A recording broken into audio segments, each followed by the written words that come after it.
जवाब दे रहा हूँ, किसी मदरसे में कुरान और हदीस के साथ साथ कोई आतंकवाद की तालीम नहीं दी जाती। मेरा जवाब ये है। हाँ, तो सबको पता है। तो फिर क्यों वो लोग ऐसा कह रहे हैं कि कुरान, तमाम चैनल्स की हेडलाइन बढ़ चढ़कर और जोर शोर से कहती हैं। इमाम साहब आप भी सुनते होंगे। देखिए, आपको मैं बताऊं, आप पता नहीं कौन सा चैनल सुनते हैं, तोड़ने वाला चैनल है, नफरत वाला चैनल सुनते होंगे। आप मानते हैं कि चैनल हैं तोड़ने वाले? हो सकता है, जिनकी आपने सुने होंगे, मुझे तो पता नहीं। मैं तो वो तो जोड़ने वाले चैनल को सुनता हूँ, जिसमें जिसका के साथ, अपने रिश्तों के साथ, अपने मामलात के साथ जो बातें हुई वो बहुत ही अच्छी रही, खुशगवार रही। क्योंकि पहली मर्तबा वो किसी मस्जिद में आए हैं, वो राष्ट्रपिता है इस देश के, राष्ट्र ऋषि है मोहन भागवत जी के यहाँ आने से मुझे लगता है कि एक अच्छा संदेश जाएगा। क्योंकि हमारे सबके धर्म जरूर अलग हो सकते हैं, हमारी सबकी इबादत करने के तरीके जरूर अलग हो सकते हैं। तो साथियों, आपने वीडियो देखी और मौलाना इलियासी साहब बोल रहे हैं, मोहन भागवत जो आरएसएस प्रमुख हैं वो राष्ट्रपिता है। भाई, राष्ट्रपिता कौन होता है? जो राष्ट्र के लिए काम करता है और राष्ट्र को जोड़ने का काम करता है, और राष्ट्र में जो देश के अंदर जो लोग रह रहे हैं उनमें आपस में मोहब्बत का पैगाम देता है। ये पैगाम आर्जी पैगाम है जो वो देने के लिए आए हैं, मुसलमानों को अपने गले लगाने के लिए आए हैं, और मस्जिद मस्जिद जा रहे हैं, मदरसा मदरसा पहुंच रहे हैं। वो क्यों पहुंच रहे हैं कि एक और पार्टी है, सियासी पार्टी है, वो चलकर रोड शो कर रही है, वो हज़ारों किलोमीटर पैदल सफ़र कर रहे हैं। वो लोग एक पार्टी है, सियासी पार्टी है, कांग्रेस की पार्टी है, राहुल गांधी है।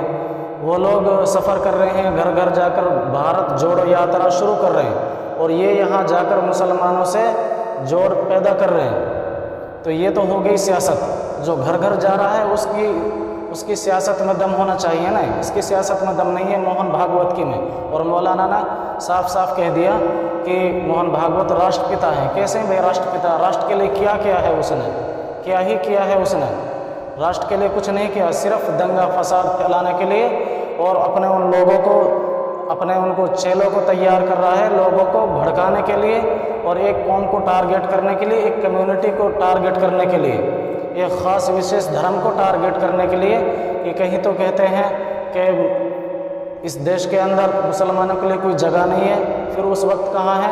कोई सी भी पार्टी है, साफ साफ कह देना चाहिए। पर आरएसएस का जब प्रमुख जो है वो जब राष्ट्र को जोड़ने का काम करे तो अपने राष्ट्र हेडक्वार्टर से उसको बयान देना चाहिए कि इस देश का मुस्लिम इस देश के लिए जीता है, इस देश के लिए मरता है। हमारा इम्तिहान कब तक लेंगे, और हमको ही कुर्बानी कब तक देनी होगी? हम तो देते रहेंगे कुर्बानी, लेकिन अपने लोगों को समझाइए, जो सत्ता में पार्टी है, जो पावर में पार्टी है, उसको समझाइए, उसके लिए संदेश देना चाहिए आपको। आप एक बार उंगली उठाकर अपने हेडक्वार्टर से कह दीजिए, कोई भी पार्टी है, सियासी पार्टी है, उन सियासतदानों से आप उंगली उठाकर अपने हेडक्वार्टर से बयान दे दीजिए, इस देश का मुस्लिम इस देश के लिए जीता है, इस देश के लिए मरता है, और इस देश के लिए कमाता है, और इस देश के लिए सोचता है। हम इस देश को तोड़ने वाले नहीं, इस देश को जोड़ने वाले हैं। हम मर तो जाएंगे लेकिन इस देश के साथ गद्दारी नहीं करेंगे। जो हो गया पहले जो हो गया, लेकिन अब सभी लोग समझदार हैं और पढ़े लिखे लोग हैं और सबके पास शिक्षा है। लेकिन जो आरएसएस प्रमुख जो मदरसा मस्जिद जाकर पैगाम दे रहे हैं, तो अपने उन लोगों को भी समझाइए।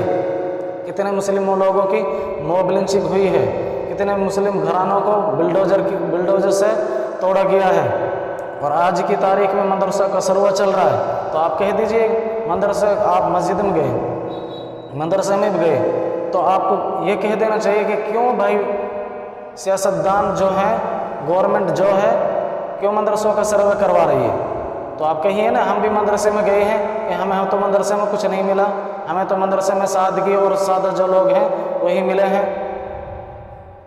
तो क्यों मदरसों को बिल्डोज किया जा रहा है, क्यों मदरसों को तोड़ा जा रहा है? जो मदरसे का सर्वे चल रहा है कि आप इस पर आवाज़ उठाइए। अगर मुस्लिमों का आप इतने ही वफादार हैं, इतने ही हमदर्द हैं, तो आप मुस्लिमों के लिए आवाज़ उठाइए और मुस्लिमों के साथ खड़े हो जाइए कि मदरसों से कोई आतंक नहीं फैलता है, मदरसों से प्यार का पैगाम फैलता है। मस्जिदों से किसी को कोई तकलीफ नहीं होनी चाहिए।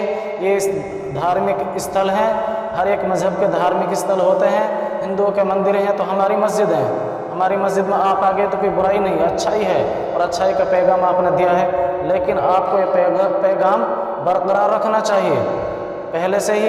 अभी ये राष्ट्रपिता बताए इस मौलाना, अरे भाई 52 साल तक उन्होंने अपने हेडक्वार्टर पर तिरंगा को नहीं लहराया था, तिरंगे को कोई सलामी नहीं दी थी, तिरंगे को कोई सल्यूट नहीं किया था, उसकी कोई इज्जत और उसको कोई वक़ार नहीं दिया था। उन्होंने तो अपने गुरूर के आगे इस तिरंगे को कोई महत्व नहीं दिया है। तो प्यारा अजीज साथियों, इस मौलाना ने उसको राष्ट्रपिता बता दिया। राष्ट्रपिता खुद वो मोहन भागवत बोल रहे हैं, भाई मैं तो इस देश की संतान हूँ, मैं इस देश का एक देशवासी हूँ, मैं तो इस देश के लिए जितना भी जोड़ तोड़ के बजाय जोड़ पैदा कर सकता हूँ वो मेरे लिए बहुत थोड़ा है। तो ये मौलाना कैसे बहके हुए बहकी बात करता है, ये ऐसी बहकी हो और इससे फिसलते हुए मौलानाओं को, भाई ये फिसलू मौलाना, फिसल गए, थोड़ी सी मोहब्बत दिखाई फिसल गए। ये आरजी मोहब्बत है, ये आरजी मोहब्बत है। आपको मालूम पड़ेगा जब फिर से बीजेपी पार्टी सत्ता में आएगी तो आपके पास कोई भी पूछने वाला नहीं आएगा। और अभी उनका एक मतलब है, सन 2023, 24, 25 को उनको 100 साल पूरे हो रहे हैं, तो बीजेपी की सरकार में वो पूरा जश्न पूरे होश हवास में और पूरी ताकत के साथ मनाना चाहते हैं। सन 2025 में आरएसएस के पूरे 100 साल कंप्लीट हो जाएंगे, तो उनकी वो पूरे ज़ोर शोर से उनकी सालगिरह मनाने के लिए, वो 100वां साल मनाने के लिए पूरी ताकत के साथ तैयार होना चाहते हैं। अगर कोई दूसरी पार्टी आ गई तो उनको इतना कोई महत्व नहीं मिलेगा जितनी बीजेपी सरकार उसको महत्व दिया जा रहा। तो भाई ये बात बहकी बातें करना छोड़ दीजिए।